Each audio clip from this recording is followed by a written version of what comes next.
And so this is my second set of questions, and it'll deal with a little bit more of the details in the story, so some things that we may have overlooked that we might want to revisit, and I also have my outside source put in one of these. So what is the significance of Louis Armstrong's "What Did I Do to Be So Black and Blue"?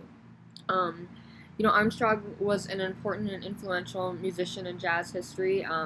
As a child born in New Orleans in 1901, he grew up around the heart of music and in heavy and dark racism. So, you know, I I'd like to believe, and I believe most of us believe, that we've made a lot of progress in racism, although it's not completely eliminated. But there are times where it was a lot more persistent, and I don't want to discredit any of the current global issues that we're experiencing or today, but you know what I'm trying to say.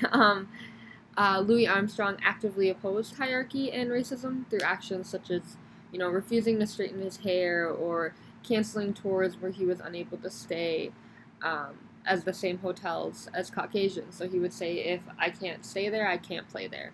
Um, and so he, stuck to his guns about a lot of stuff. There was a point in his career where he stopped protesting because he uh, was in an incident with even Malcolm X where there was bombing, and he felt personally attacked and targeted through those things.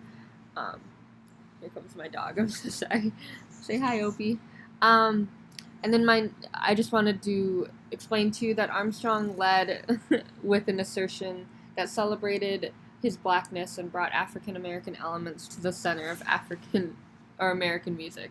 So one thing that we can appreciate that Armstrong did was, you know, he's white people enjoyed his music. So although white people discriminated and didn't feel special or a special type of way towards African Americans, they still vibed with Louis Armstrong's music, and I think that's an important union to make. And for someone who is, outwardly opposing racism and trying to unify, it's an interesting thing that he was able to do that through his music. So my next question is: is the setting of the story Harlem, New York, essential to the plot? And could the story have happened in another place or another time? Like, do we think that this experience in this location is the main setting for the story? I know we only read a chunk, and it goes on to other places with the Invisible Man. But do you think that this setting gave an advantage to describe the narrator and his struggles?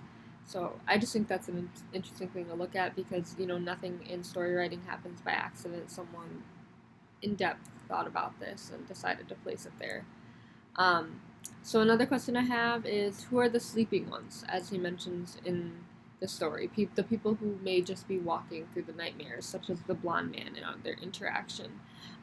Why are they described as sleepwalking through life? So what makes them, unaware of their world so much that they're considered sleeping? Why is our narrator awake? And is it pertaining to race? Are white people the sleepwalkers, and African Americans the ones who are awake? I'm interested to see what you guys have to say about that. And the next question I have is, why was the mother in the narrator's imagination conflicted with her love and hate for her master?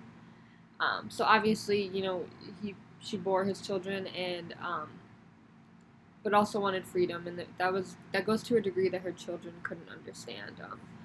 And is this confliction and guilt like the one the Invisible Man had when he first assaulted the blonde man? He felt at odds with himself, like he felt disgusting for having, even considered to take life and do harm. So I'm excited to see what you guys also have to say about that, because I don't know if I was the only one who felt that there was a connection there. But again, I apologize for my dog. He's, still just settling in. But yeah, thanks.